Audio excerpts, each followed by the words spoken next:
चले आगे आते हैं। इस दफा हम माने पहले पढ़ था माने ही, शी, इट। यहाँ पे इन्होंने ही लिखा हुआ है क्योंकि कंटेक्स्ट में ही है, तो दोनों हो सकते हैं। एंड थुंग शुए, आप लोग रिपीट कीजिए इस वर्ड को। थुंग शुए, बोले 2-3 मरतबा बोले, थुंग शुए, थुंग शुए, थुंग शुए। थुंग शुए, राइट। थुंग शुए। एक बात जो मैं आपको बता रहा हूं ना, लगती थोड़ी फनी है, आपके आसपास कोई बैठा हो तो हंस भी रहा होगा, ये इसको क्या हो गया इतना लाउडली, मगर इसके बगैर चारा नहीं है।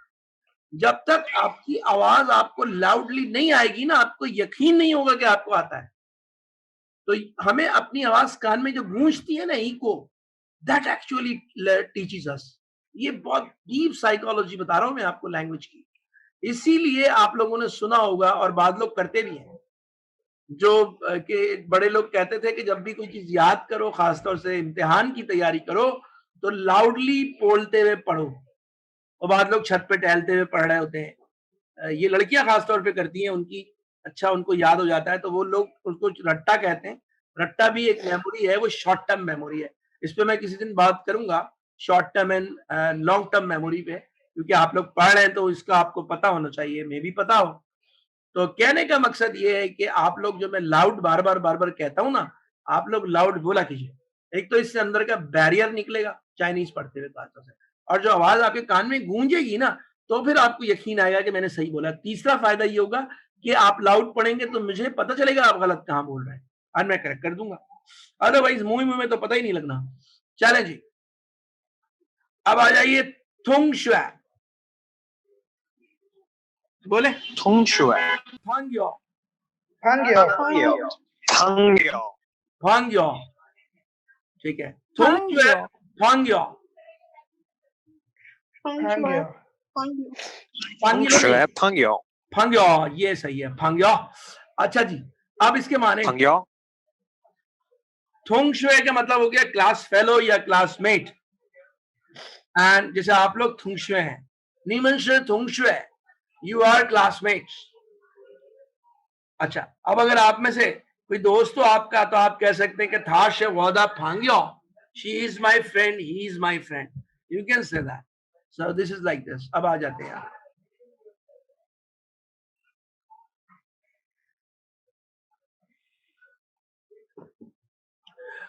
आज ही कौन पढ़ना चाहे। Haşır şey, haşır val bumşue. Tana haşır ni tungşue ma. Tabuşır va tungşue. Haşır va andeo. Very good, तकरीबन तकरीबन आपने सही पढ़ा है, माशाल्लाह। 他是谁？他是我同学。他呢？他是你同学吗？他不是我同学，他是我朋友。 सही है, बहुत अच्छा है। ये पढ़ो तुम, ये दोबारा पढ़ो। 他呢？ राइट, अब सही, बेहतर पढ़ा है। Right, he is my function, classmate. Right. मगर यहाँ वो तो आई होता है, वो दा माई होता है। अगर दा लगाएंगे तो माई बनेगा ना, तर्जुमे में इन्होंने माई कर दिया, हालांकि है लिखा हुआ वो। और मैं ये कह रहा हूं कि ये सही तर्जुमा है। तो इसकी जो तौजी है, इसकी एक्सप्लेनेशन है, वो ये है कि यहां पर द एक्चुअली हिडन है। जो क्लोज रिलेशंस होते हैं ना, उनके लिए द लगाने की पाबंदी नहीं है। जैसे क्लोज रिलेशन कौन से होते हैं? माई पेरेंट, मेरे बीवी बच्चे, मेरी फैमिली, मेरा घर, मेरा मुल्क, मेरी जबान, लाइक मेरा रिलीजन, मेरे दोस्त, मेरे क्लासमेट, यानी जिनके साथ मैं दिन रात उठता बैठता हूं। तो अगर मैं द ड्रॉप कर दूं तो लैंग्वेज में इट इज अजीम। समझ गए आप लोग? तो मैं वो थूं बोलूं या वो थूं, वो दा थूं से बोलूं, एक ही बात। Is it clear to the students? आप लोगों को समझ आ गई ये बात? Yes sir. Yes sir. अब एक पॉइंट और ऐड कर दूं। मैंने ये बताया है कि the you can drop, bug अगर लगाना चाहें तो लगा भी सकते हैं, यानी आप वो द थुंगशे भी बोल सकते हैं और आप वो थुंगशे भी बोल सकते हैं, बोथ आर अलाउड, मगर यूजुअली थोड़ा सा फर्क हो जाता है और दैट फर्क is right now is beyond your scope. अभी मैं उस डिटेल में नहीं जाता। आप मुख्तसर ये लिख लें कि पॉजिटिव नाउन वाला द जो है it can be dropped for your close relative.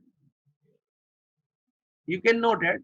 The or the used for belonging can be dropped for your close relation. ठीक है, अब आ गई ये बात, इसमें यही बात एक एक्सप्लेन करनी थी आपको। खाश है, who is he? खाश what है, he is my classmate. खाश थाना, what about him? What about her? खाश नी तुम Sharma, is she your classmate? वैसे तो अगर ये ना बोलता तब भी सही था, क्योंकि थाना ऑलरेडी सवाल को रिपीट कर रहा है, मगर उसने मजीद वजाहत के लिए ये बात की है।